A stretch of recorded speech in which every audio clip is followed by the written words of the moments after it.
Corona के कारण विश्व की अर्थनीति ठप हो गई थी।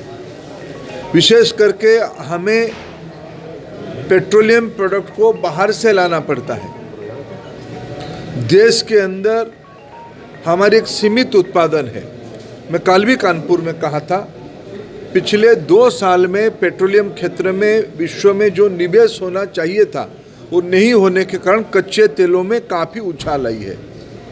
और दूसरी बात है, देश की कोरोना के कारण गरीब कल्याण योजनाएं, स्वास्थ्य में खर्चा, रोजगार उपलब्ध कराने की खर्चा को हमने कटौती नहीं किया है, हमने उसको बढ़ाया है।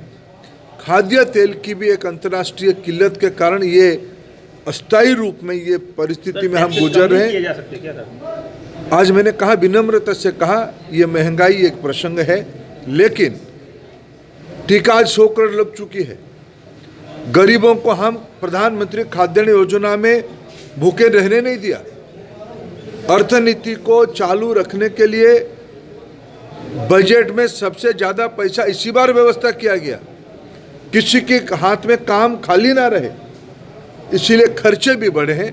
लेकिन इस महंगाई एक अस्थायी स्थिति है, मैं इसे मानता हूँ। दूसरे दल मुफ्त में चीज़ें बांटने की देखिए बात है, उन्होंने पीढ़ी दर पीढ़ी शासन में रहे हैं।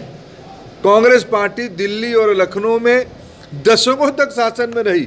जो अमेठी को विकास नहीं करा पाए, अमेठी ने जिनको सही आईना दिखाया तो केरल भागना पड़ा, वो अभी कह रहे हैं फ्री में हम चीज़ देंगे। अखिलेश जी कहे घूम रहे हैं कि भाई हम फ्री में बिजली देंगे।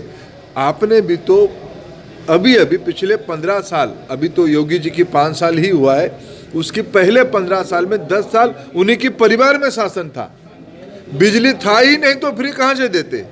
फ्री तो था भी, मुफ्त को फ्री में देने में समस्या सर आलू बेल्ट है सर। डीएपी किसानों को नहीं मिल रही तो डीएपी की कोई उपलब्धता में कमी नहीं है। अस्थायी रूप में यह मामला आई थी। कल मैंने देश की खाद्य मंत्री से स्वयं बात किया है, मनसुख मांडविया जी से। उन्होंने कहा यूपी को नवंबर में 1 किलोग्राम का भी डीएपी का कमी होने नहीं देंगे। हम सभी के अत्यंत श्रद्धा के केंद्र लौह पुरुष सरदार पटेल जी की आज जयंती है। प्रधानमंत्री नरेंद्र मोदी जी ने उनको सही श्रद्धांजलि देते हुए स्टैच्यू ऑफ यूनिटी, विश्व की सबसे ऊंची स्मारक, उन्होंने गुजरात की केवड़िया में बनाया है। कभी कभी लगता है सरदार जैसे बड़े व्यक्तित्व की देश को अखंड बनाने में, देश को आज़ादी दिलाने में उनकी जो बड़ा योगदान रही है, किसानों के बारे में उनकी जो जिम्मेवारी रही है, देश ने उनको और पहचानने की आवश्यकता है। मोदी जी ने उनको एक उनकी सही वारिस के रूप में उनको आगे बढ़ाया है। आज देश जिस प्रकार की स्थिति में है,